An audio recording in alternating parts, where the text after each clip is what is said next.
ఇప్పుడున్న ప్రభుత్వాలు ఇక్కడున్న పార్టీ అటు టీడీపీ అయినా వైసీపీ అయినా బీజేపీకి బానిసలుగా మారి మన యువత భవిష్యత్తును మన రాష్ట్ర భవితను తాకట్టు పెట్టారు కాబట్టే రాజశేఖర రెడ్డి బిడ్డ ఈరోజు ఆంధ్రప్రదేశ్ రాజకీయాల్లో అడుగు పెట్టాల్సి వచ్చింది. తెలంగాణ నాకు మెట్టినిల్లైతే ఆంధ్రప్రదేశ్ నా పుట్టినిల్లు.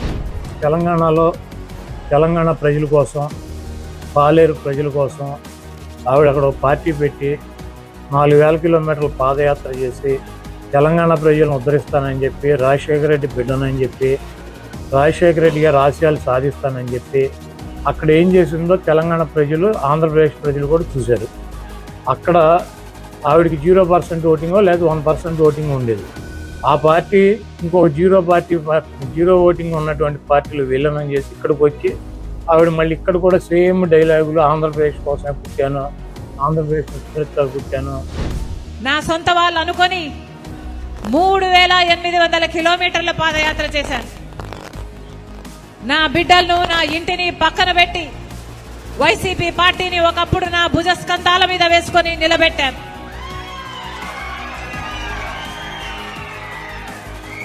మనసు పెట్టి పనిచేశాను.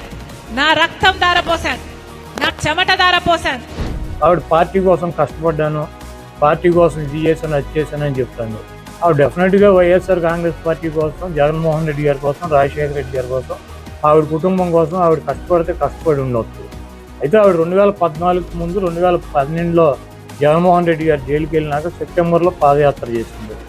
ఆవిడ 4000 కిలోమీటర్లు నడిచానంటుంది. అప్పుడు వైసీపీ అధికారంలో వచ్చింది. ఆవిడ నడిచినప్పుడు 2014 నుంచి 2019 దాకా ఎలక్షన్ జరిగినటువంటి 20 రోజులు తప్పించి ఆవిడ అక్కడ ఉన్న వైఎస్ఆర్ ఆంధ్ర రాష్ట్ర ప్రజలకు ప్రత్యేక హోదా రావాలని, పోలవరం ప్రాజెక్టు రావాలని, బిడ్డలకు ఉద్యోగాలు రావాలని, ఈ ప్రజలకు మేలు జరగాలని ఈ రోజు రాజశేఖర రెడ్డి బిడ్డ ఆంధ్రప్రదేశ్ రాజకీయాల్లోకి అడుగుతుంది. వైజాగ్లో స్టీల్ ప్లాంట్ గురించి 4 సంవత్సరాల నుంచి గొడవ జరుగుతుంది. ఆవిడేమైంది 4 సంవత్సరాల్లో ఏమైంది? పోలవరం ప్రాజెక్టు ఇప్పుడు గుర్తొచ్చింది ఆవిడికి.